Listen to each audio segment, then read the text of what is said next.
Mubavuga ko abakozi baja gukorera mu bihugu vy'abarabu b'abarundi bashobora kugira ibibazo kubera ko ata ambasade mu Burundi ya Arabie Saoudite ihari, umunyamabanga ntayegayezwa mu bushikiranganji bw'imigenderanire n'ayandi makungu Ferdinand Bashikako ngo nta gikorwa na kimwe giheza ngo gipfe. Uyu munsi mu Burundi turi mu misi ya mbere dutanga ico gikorwa cyo kurungika abakozi mu buryo bwemewe n'amategeko.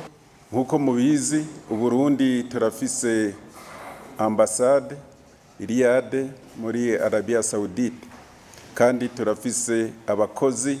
Muri abo bakozi bose harimo umwe ajejwe gukurikirana abarundi bagiye mu gukorera muri Arabie Saoudite mu ruhara rw'izo accord. Twebwe twarabonye yuko dukeneye kugurura mission diplomatique muri Arabie Saoudite, twarayuguruye. Hanyuma nabo bari basanzwe bafise mission diplomatique iraba ibihugu byo muri East African Community, ikaba iri muri Tanzania. Iyo rero niyo iciraba n'u Burundi. Ico twomenya nuko atagikorwa na kimwe gipfa kubera ata ambasade yabo iri ngaha, kuko hariho abakozi bacu bakorera i Dar es Salaam. Iyo hari gikenewe duca tubabwira, duca tubatumayo, bagaca birukanga muri ambasade. Ndetse nabo nyene abo muri ambasade ya Arabie Saoudite bakorera i Dar es Salaam barakunda kugendera igihugu cacu nko kuraba ama agence, nko kuraba ingene ico gikorwa kiriko kirakogwa. Twarasavye yuko ikibazo c'amaviza arico gitwara umwanya munini, kuko bisaba kurungika ama passport mu gihugu ca Tanzania, bigatwara uburyo bwinshi, ari naho ca giciro kiduga. Baratubwiye yuko ico kibazo mu minsi mikeyi bazogitorera inyishu, kuko bagiye kuza baratanga amaviza mu buhinga bwa none, arizo bita visa en ligne. Bitazosaba yuko abantu batwara ama passport, umuganda w'ama passport bakagira n'ingorane ku mipaka bariko baratwara ama passport, bakaca bazirongera muri Arabie Saoudite bashitse. Ivyo rero ivyaja mu ngiro bizogabanya ingorane. Nayo kubona abakozi b'abarundi bagenda bakongera bakagaruka muri ivyo bihugu ngo nuko hasanzwe hariho amasezerano hagati y'abakoresha n'abakozi. Bivugwa na Domitire Ndikuriyo, umuyobozi ajejwe igisata c'abakozi b'inyambukira mu bushikiranganji bw'imigenderanire n'ayandi makungu. Abo bagenda muri Arabie Saoudite tumaze gusinyiranira, bagenda dans un cadre légal bien précis. Hariho des contrats, nabibabwiye muri présentation, hariho des contrats ziri bien précis kandi zitomoye. No kuvuga ni contrat de 2 ans. Ariko muri izo contrat harimo amakonje, arashobora kuza rimwe mu ikonje muri iyo myaka 2.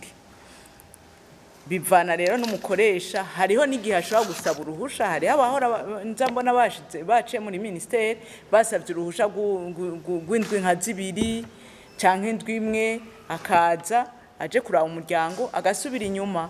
Ubundi bamuha nzenya konje ukwezi kose aje mu ikonje. Iyo ni konje iri muri contrat, ubundi barumvikana. Hanyuma kuri ivyo navyo vy'intuzenya vy'abagabo baca batora abandi bagore nakageso, kuko umugore wagiye mwumvikanye, yagiye mwumvikanye kwagiye guca amafaranga, hanyuma agiye guca amafaranga y'urugo atarayiwe, nta kuntu nawe woheza usigarura mucamo. Urihangana kuko ubuzi imisi abagiye, kuko iyo contrat n'umugabo abayizi, aragenda ni wamusinyira kuri fiche d'identification agenda atwaye. No kuvuga ko agenda azi iyo contrat umwanya imara, baramusigurira vyose.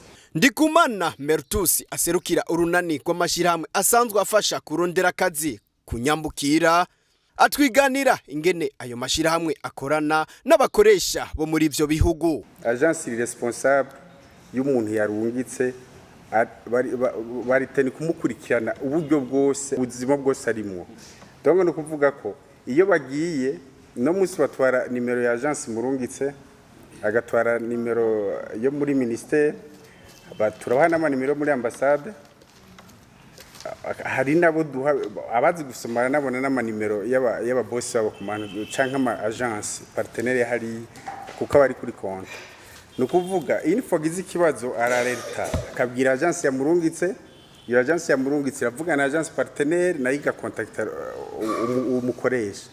Iyo atabikoze abona atari karafashwa, ubu hoho hariho na association, turabaha n'ama contact ya association, twebwe tukashobora gushira presso kuri agence ya murungitse, hanyuma kandi wenye ashobora kurondera ministère direct canke ambassade ya irimo Arabie Saoudite. Ivyo rero bikaba vyashikirijwe mu ruganda rwatunganijwe n'ubushikiranganji bw'imigenderanire n'ayandi makungu kubajejwe intwaro no mu gipolisi mu ntumbero yo guhimiriza bongera basigura ibijanye n'ihahana ry'abakozi ingene rigenda n'ibindi bihugu. Bikaba vyabereye ku mugwa mukuru w'intara ya Ngozi kuri uyu wa gatatu.